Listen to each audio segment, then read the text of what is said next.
મોંઘવારીના નવા એક પ્રહાર માટે તૈયાર રહો. આવતા મહિનાથી જ સાબુ, તેલ અને રોજિંદી ચીજવસ્તુઓના ભાવમાં વધારો થઈ જવાનો છે. કઈ કઈ વસ્તુઓના ભાવ વધારાના સંકેત મળી ગયા છે એ તમને કહી દઉં. સૌથી પહેલા તો મોંઘવારીનો માર કરી રહેલા સામાન્ય નાગરિકોને, ખાસ કરીને ગૃહિણીઓ માટે આ મોટા સમાચાર છે.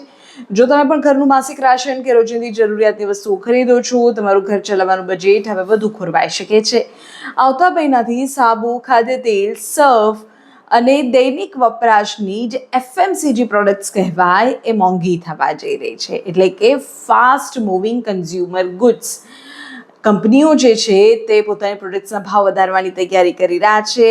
આંતરરાષ્ટ્રીય સ્તરે કાચા તેલ એટલે કે રો મટીરિયલ્સ અને પામ ઓઇલના ભાવમાં થયેલા વધારાને કારણે કંપનીઓની ઉત્પાદન પડતર, તેમનું જે કોસ્ટ છે તે વધી ગઈ છે.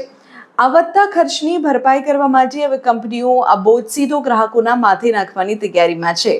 આવતા મહિનાથી નહાવાના સાબુ, કપડાં ધોવાના પાવડર, શેમ્પૂ, ટૂથપેસ્ટ, ખાદ્ય તેલ, અતિ જરૂરી ચીજવસ્તુઓમાં ભાવ વધારો થઈ શકે છે. કંપનીઓ તરફથી મળતા સંકેત મુજબ કેટલાક ઉત્પાદનોના સીધા ભાવ વધારવામાં આવશે, તો વળી કેટલીક પ્રોડક્ટ્સમાં શ્રિમ્ફલેશન નીતિ જેને કહેવાય તે અપનાવાશે. એટલે કે પેકેટની કિંમત એ જ રાખવામાં આવશે, પણ તેની અંદરની પ્રોડક્ટનું વજન ઘટાડી દેવાશે. ઘણીવાર આપણને ખબર નથી હોતી, આપણે જોતા પણ નથી હોતા, પણ આવું થાય છે. વજન ઘટી જાય અને પ્રાઇઝ એની રાખવામાં આવે એટલે આપણને એવું લાગે કે આમાં તો કશું જ ફેરફાર નથી.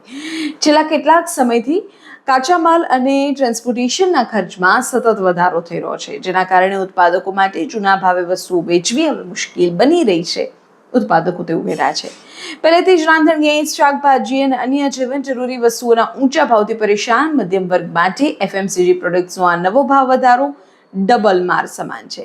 જો તમે પણ તમારું મહિનાનું રાશન ખરીદવાનું આયોજન કરી રહ્યા હો તો આગામી ભાવ વધારા માટે તૈયાર રહેજો.